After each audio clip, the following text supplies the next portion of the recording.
Short Answers to Common Objections Against Religion by Father Marie de Segur. Seventh objection. My religion is to do good to others. Answer. Nothing can be better.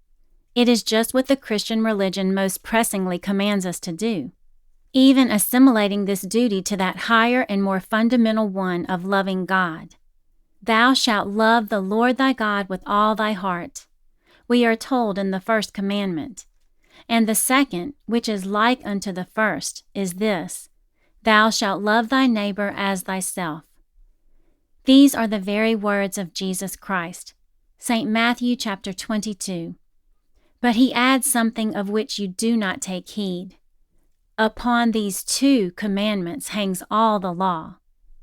You, whose religion consists, you say, only in doing good to others, you suppress one of the two commandments, the chief one, from which the other generally springs, which develops and nourishes it, and alone raises it up to heroism and to the height of a religious duty, the commandment of the love of God and the obligation of serving Him.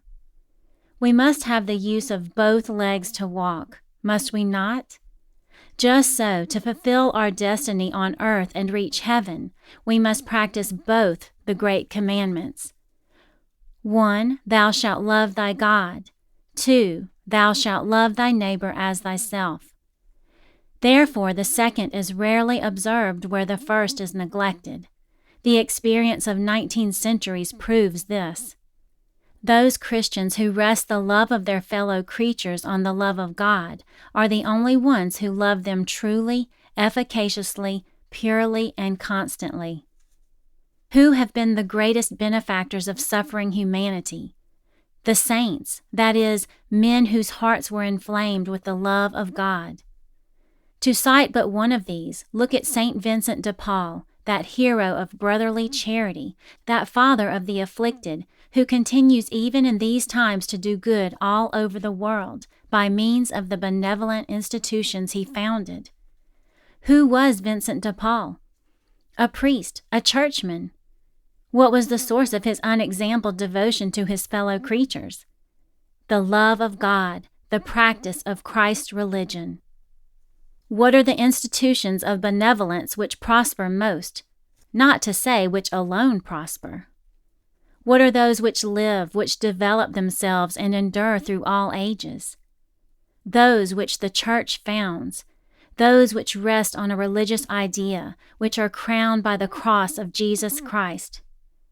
Who founded hospitals? The Church. Who gave refuge in all times? Who in our days, despite the obstacles which blinded governments have raised up, still gives refuge to every kind of misery, whether of body or of the soul, of infancy, manhood, or old age? The Church. Who has founded for the relief of each of these miseries religious orders of men and women, some devoted to foundlings, some to the education of the poor, some to the nursing of the sick, others to the care of lunatics, to the reclaiming of criminals, to sheltering the weary traveler, etc., etc., etc.? The Church and the Church alone. It is she who gives birth to the most perfect devotedness to humanity. She produces the sister of charity, as she produces the missionary and the monk of St. Bernard, always by means of the love of God, as the most solid foundation of the love of mankind. In the present age, more than ever, we hear much said about humanity, fraternity, the love of the poor. Systems are built up, fine words cost nothing, books are published and speeches are made. Why have they all so little result? Because religion does not vivify these efforts. No effect can subsist without its cause. The cause, the most fertile principle of brotherly charity, is divine charity, or the love of God. Distrust these fine systems of fraternity, then, which are independent of religion. There is no love of our fellow creatures, pure, efficacious, solid, or durable, that is not founded in Jesus Christ and maintained by His religion.